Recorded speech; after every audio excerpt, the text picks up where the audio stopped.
What if I told you that for thousands of years, humanity has been staring at the ultimate blueprint for enlightenment, but we've been holding the paper completely upside down? I mean, that is quite the hook. Uh, But honestly, it's entirely accurate based on what we're looking at today. Welcome to the deep dive. I want you to imagine just for a second that someone hands you this, ancient, intricate treasure map. Right, with the burned edges and everything. Exactly. It has the burnt edges, the cryptic symbols, a winding path, and, a giant red X. What is your immediate instinct when you see that?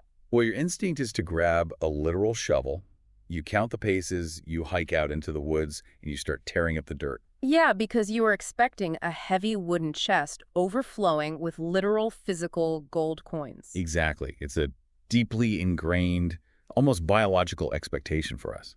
I mean, we are physical creatures, so we inherently crave a binary, tangible reward. Right. We want something we can bite to see if it's real, something we can lock in a vault.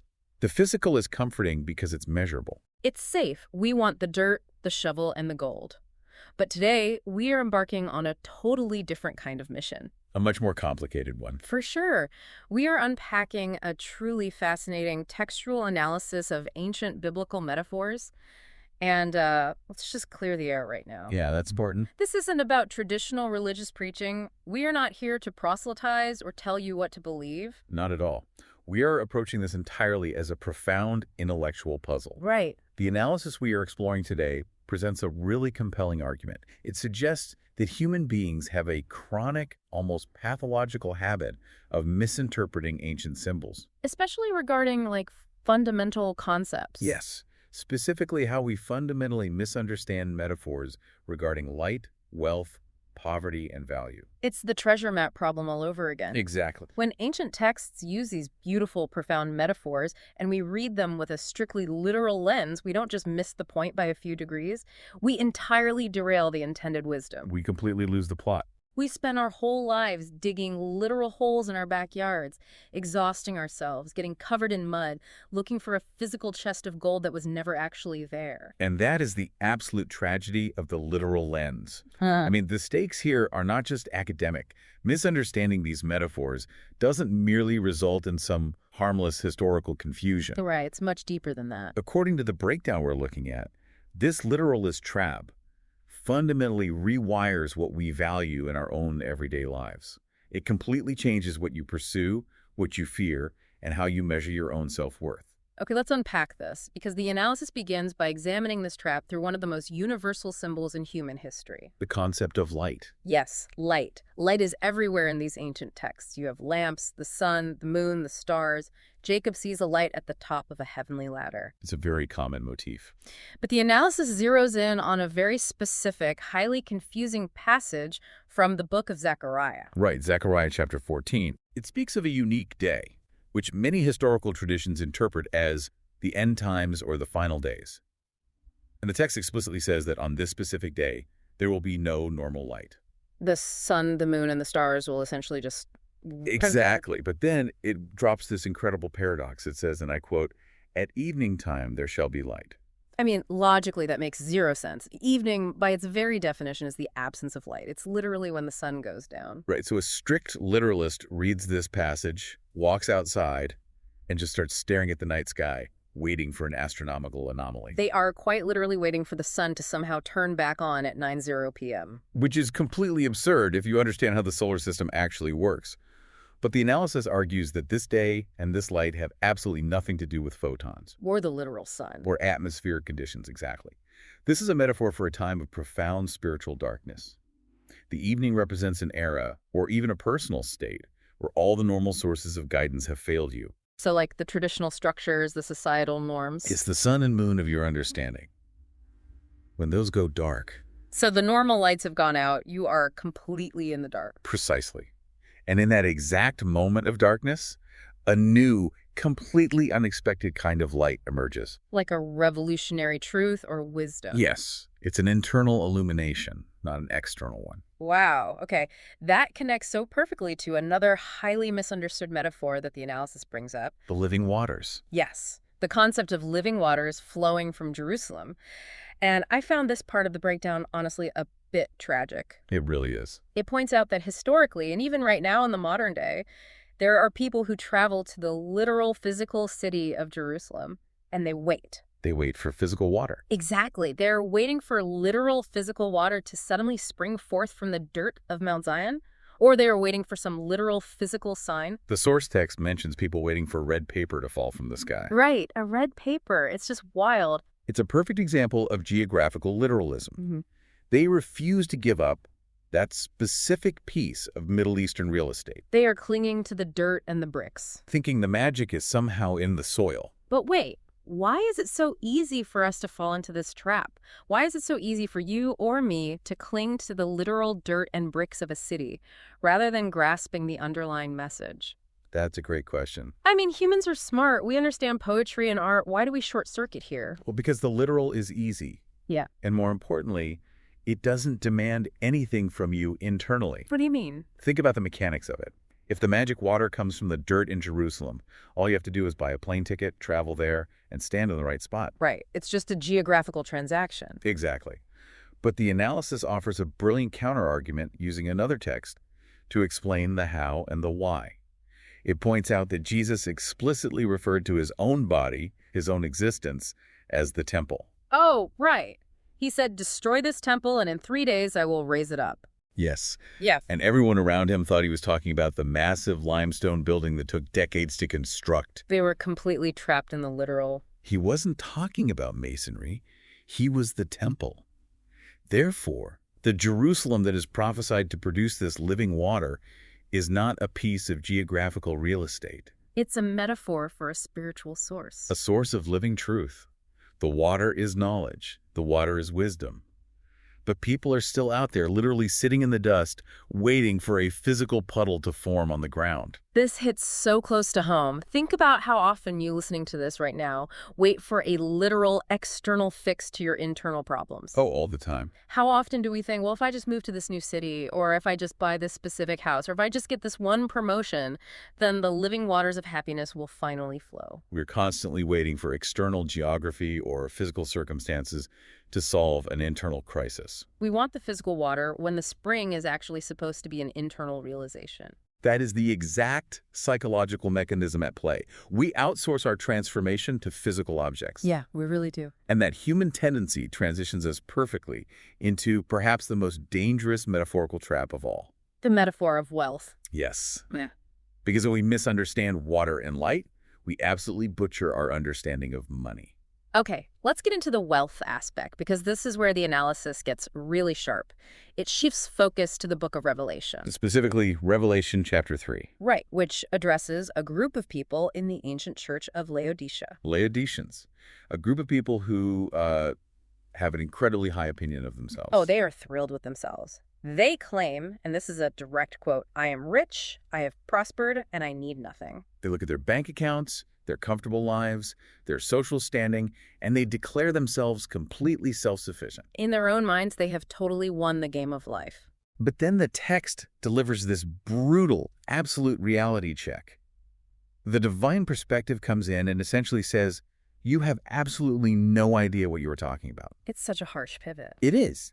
It says, you don't realize that you are actually wretched, pitiable, poor, blind, and naked. It is a complete inversion of reality. The text forces us to recognize that there are two entirely different measuring sticks for wealth. Exactly. And the analysis helps us construct a mental matrix here to understand this.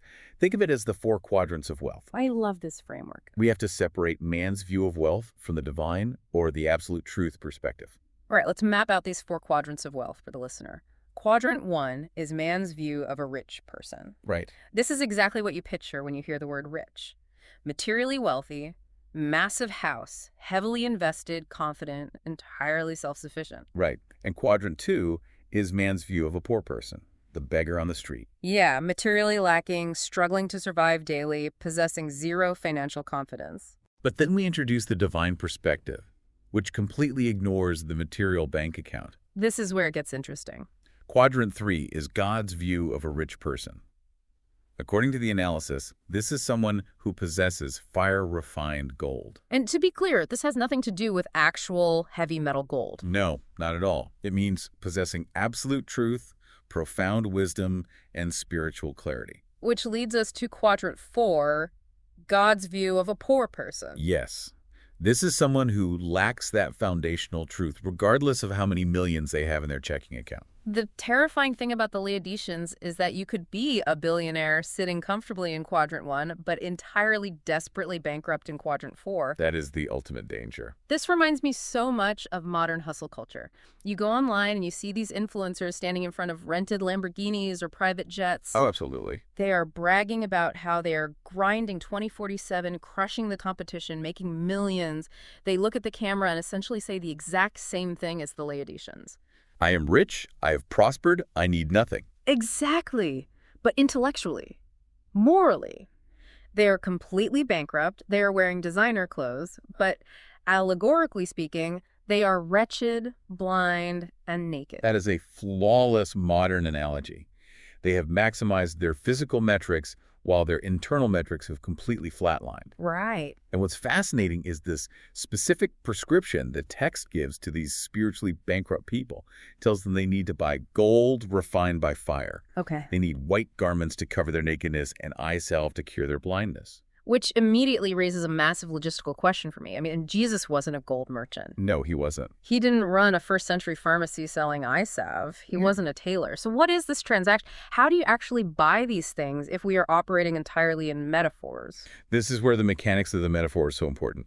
The gold is absolute truth. The white garments represent righteous, authentic actions born from that truth. And the eye salve. The eye salve is the clarity to finally see your own true condition without ego.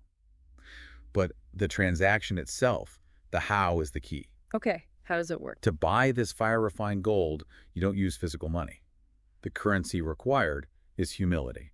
Hold on, explain that mechanism. How does humility act as a currency? Think about how learning actually works in the human brain.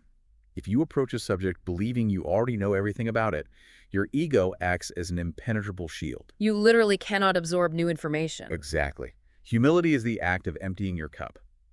You have to realize and admit that you are poor, that you lack understanding, before you can buy or receive the gold of truth. Wow. The transaction demands that you surrender your ego entirely.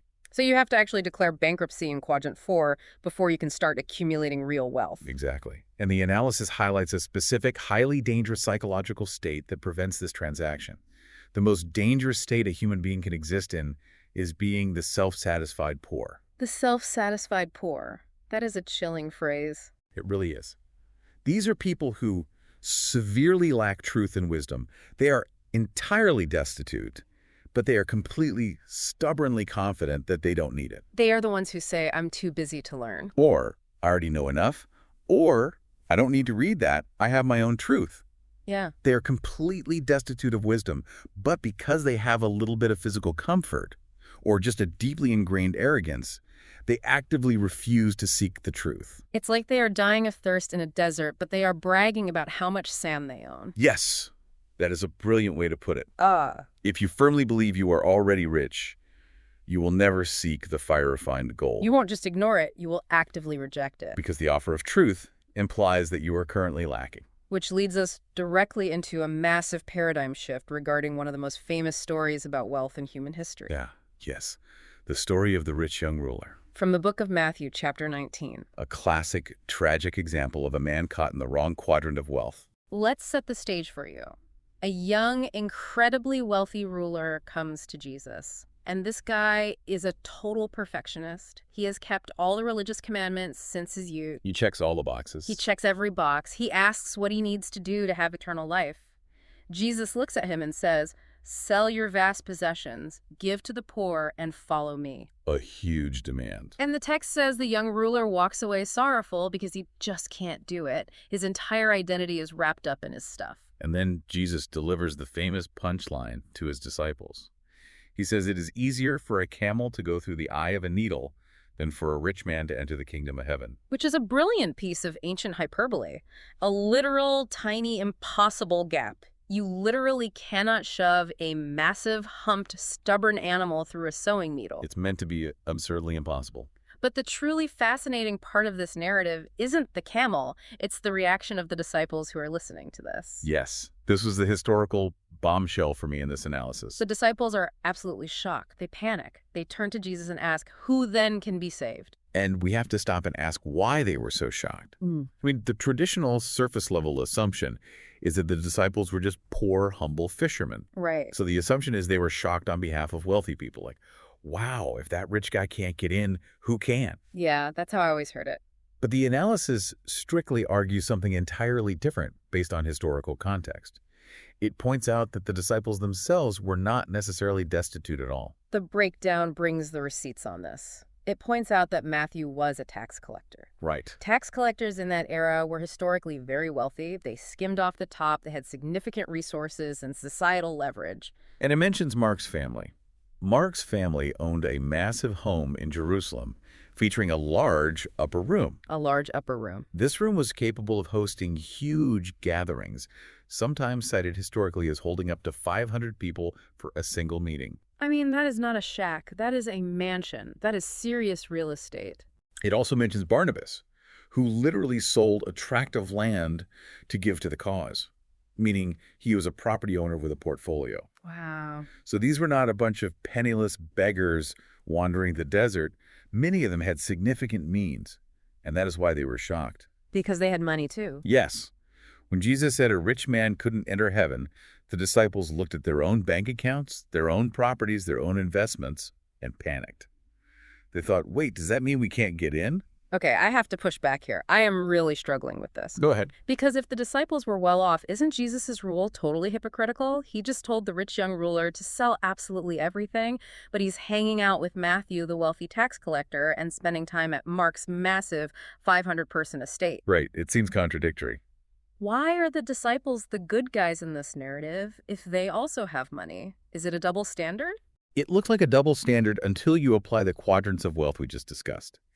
The analysis clarifies the core fundamental difference between the rich young ruler and the disciples.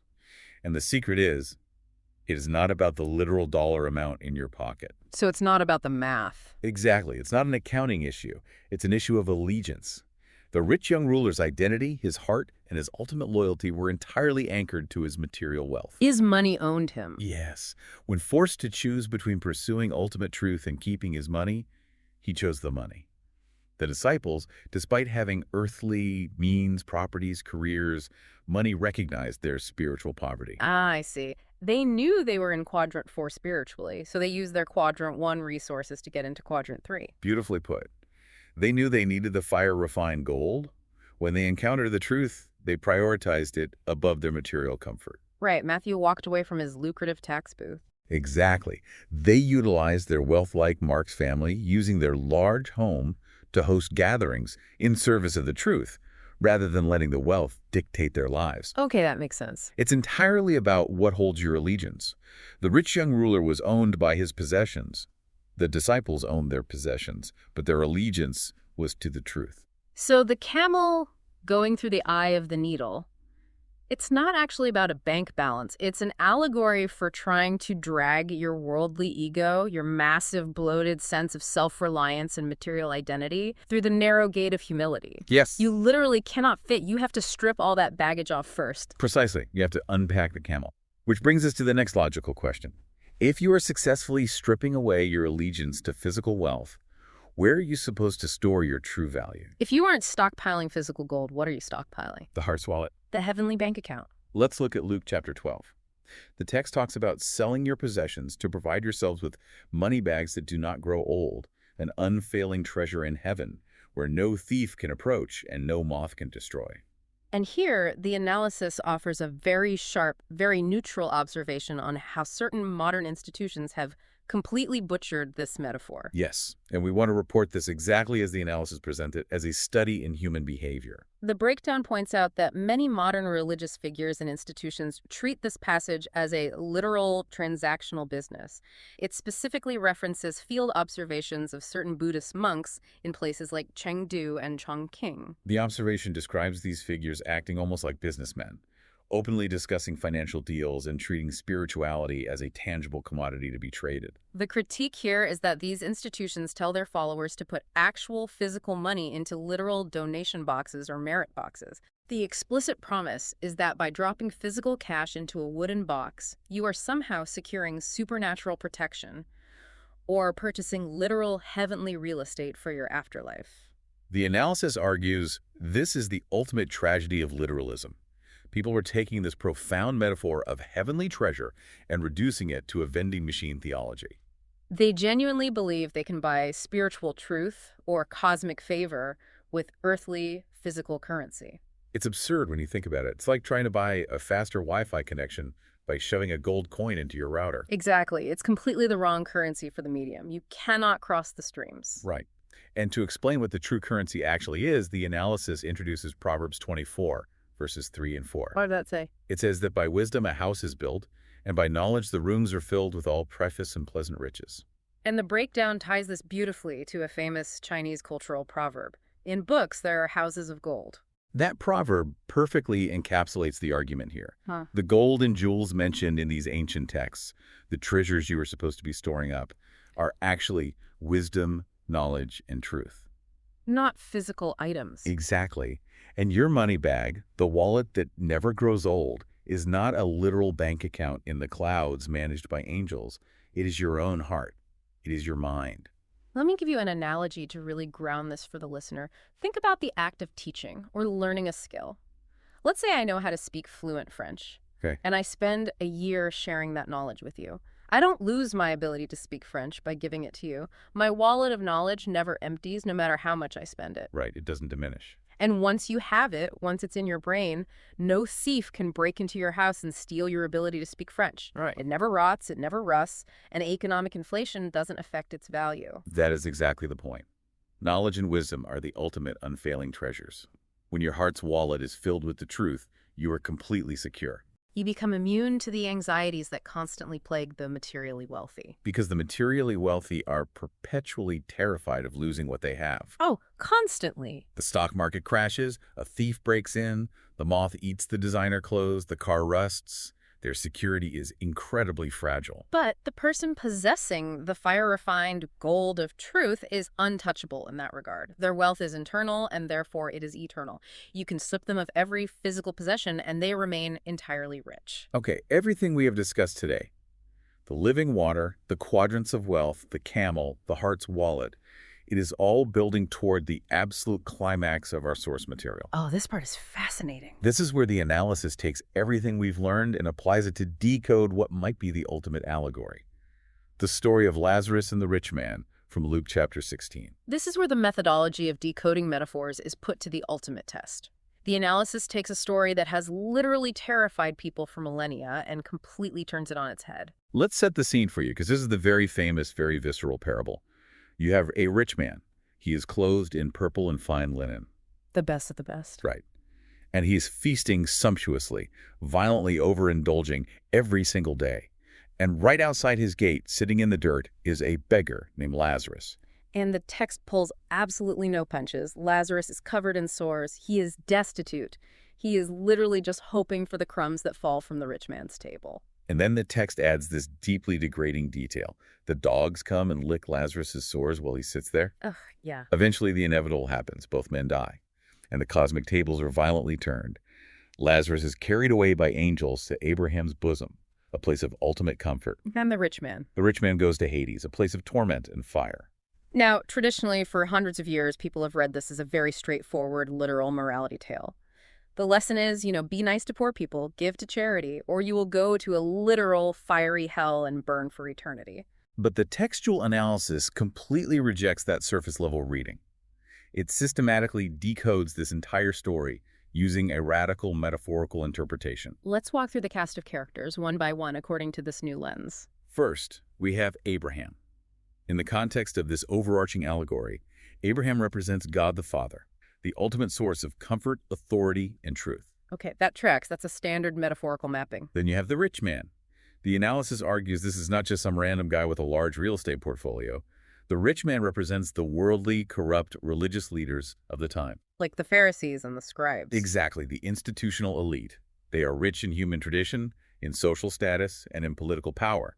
They wear the fine linen of authority, but they are entirely destitute of actual divine truth. Got it. So they are quadrant one from our earlier matrix, materially and socially rich, but completely spiritually bankrupt. They have the robes, but no fire-refined gold. Exactly. And then we have Lazarus. And this is where I have to stop you. I'm going to need you to explain the mechanics of this, because the analysis claims that Lazarus, the diseased beggar sitting in the dirt, represents Jesus himself. Yes, that is the core argument. I just don't understand how you justify that. How can you compare the central divine figure of an entire religion to a diseased beggar getting licked by dogs? It feels almost blasphemous. How does the analysis make this leap? It requires a profound shift in perspective, but when you look at the textual evidence, it aligns perfectly. The analysis walks through the logic step by step. Okay, lay it out for me. Let's start with the crumbs. Lazarus is sitting at the gate, waiting for the crumbs falling from the table. What is bread in the biblical metaphor? Well, Jesus literally says, I am the bread of life. Right. The true bread is the truth, the word of God. But the religious elite, the rich man, had rejected the true bread. They had replaced the actual truth with their own human traditions and endless rules. Okay, I'm following. So Jesus, bringing the actual unadulterated truth, is treated like a beggar at the gates of their massive religious institutions. He is marginalized. They throw him scraps of attention, usually just to mock him, test him, or trying to trap him in a theological debate. Okay, I see the logic there. The truth is begging to be let in. But what about the sores and the dogs licking his wounds? That specific imagery seems so degrading for a divine figure. This is where cross-referencing ancient text is vital. The analysis turns to another text to decode the dogs. It references the book of Isaiah, chapter 56, verse 9. What does Isaiah say? That passage explicitly defines dogs in a metaphorical context as false prophets or corrupt pastors' watchmen who are blind, who are greedy, and who only care about their own gain. Oh, wow. Okay, the pieces are really clicking together now. So when the text says the dogs licked Lazarus' sores, it's not a touching picture of canine compassion. The analysis argues it represents these false prophets and corrupt religious leaders actively attacking the true messenger. They label him a heretic. Exactly. They aggravate his wounds. They scrutinize, debate, and attack the truth he brings. If you look at the historical narrative, Jesus was constantly hounded, investigated, and attacked by the religious elite of his day. So Lazarus isn't just a random poor guy. He is the literal embodiment of rejected truth. Yes. The truth is very often treated like a beggar by those who are already entrenched in power. That makes the second half of the parable so much more intense. So they both die. And in the afterlife, the rich man is in sheer agony, and he looks up and sees Lazarus far away, resting with Abraham. Right. He begs Abraham to send Lazarus over with just a drop of water on his finger to cool his tongue. But Abraham says no. He says there is a great chasm fixed between them. No one can cross it in either direction. And we have to ask, what is that chasm? Right, because it's not a literal canyon. The analysis explains that this unbridgeable gap is not a physical canyon in the underworld. It represents the absolute, irreconcilable separation between those who hold on to fake, worldly truth and those who hold on to divine truth. It's a permanent cognitive and spiritual divide. Exactly. Once the final separation happens, once the reality of the universe is revealed, you cannot mix lies with the truth. The gap in understanding becomes permanent. You either have the gold or you don't. The rich man realizes he's completely doomed. The chasm can't be crossed, so he pivots. He says, okay, if he can't help me, please send Lazarus back from the dead to my father's house. I have 5 brothers still living. He wants a warning sent. Yeah, he says, let Lazarus warn them so they don't end up in this place of torment. This right here is the climax of the parable and honestly the core message of the entire textual analysis we've been discussing today. Listen closely to Abraham's response. He doesn't say sure. He says, they have Moses and the prophets. Let them hear them. And the rich man actually argues back. He is in torment, but he still thinks he knows best. He says, no, Father Abraham, but if someone goes to them from the dead, they will repent. And Abraham delivers the final, devastating verdict. If they do not hear Moses and the prophets, neither will they be convinced if someone should rise from the dead. Let's really break down the mechanics of what that actually means. The analysis is saying that Moses and the prophets represent the living truth. Yes, the word of God that is available right now in the present moment. It represents the wisdom that requires you to read, to study, and to cultivate humility. If people actively reject the profound, living truth that is already right in front of them, if they refuse to do the hard internal work of acquiring that fire-refined gold, then no amount of external spectacle is going to change their hearts. Not even a literal miracle. Not even a zombie walking into their living room. Exactly. Because a literal resurrection is just a magic trick if your heart is deeply ardent. If you are stuck in the literal lens, you will witness a resurrection, and you will just try to find a scientific explanation for it. Right. Or you be amazed for 5 minutes, post about it, and then go right back to counting your physical gold and worrying about your status. The physical miracle does not cure the spiritual blindness. Only humility and the active pursuit of truth can do that. So we have covered a massive amount of ground today. Let's synthesize this. We have traced a single, powerful psychological thread through all of these ancient metaphors. Whether it's waiting for literal dirt water to spring out of Jerusalem, measuring your self-worth by the literal gold in Laodicea, thinking you can buy heavenly protection by dropping physical cash in a literal donation box, or thinking a beggar at a gate is just a story about first-century economics. Human beings constantly, desperately try to downgrade profound spiritual truths into physical, manageable commodities. We take the infinite, and we try to make it small enough to fit in our pockets. And in doing so, we bankrupt ourselves. We miss the treasure entirely. The analysis forces us to recognize that true wealth requires a profoundly paradoxical step. You have to admit you are poor. You must first admit that you are entirely poor in your understanding. You have to abandon the self-satisfied illusion that you already know enough. Only when you empty your cup can you begin filling your heart's wallet with the fire-refined gold of actual truth. It brings us right back to the treasure map we talked about at the very beginning of the show. It really does.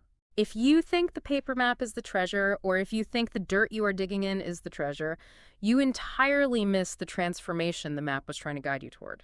The map is a tool designed to change you, not just to enrich your bank account. Which leaves us with a final thought I want you, the listener, to ponder today as you go about your week. We are currently living in the ultimate information age. Oh, absolutely. You, right now, have access to more data, more facts, more articles, and more knowledge on the smartphone in your pocket than any generation of humans in history. We are, by all accounts, materially and technologically rich in information. We live in the ultimate Quadrant 1 society. We are absolutely swimming in data. We are drowning in it. But what if this incredible abundance of data is exactly what is blinding us to our own profound lack of wisdom? What if having all this information at our fingertips tricks us into thinking we are wise, making us the self-satisfied poor of the modern era? That is a terrifying thought. What if the ultimate wealth today isn't acquiring more data points or reading more headlines, but cultivating the deep, radical humility to realize how deeply poor we still are in true transformative understanding? It's a profound question of whether we are just endlessly collecting maps, or if we are actually willing to let them guide us into the unknown. Thank you for joining us on this deep dive. Keep questioning the metaphors, stay curious, and we'll see you next time.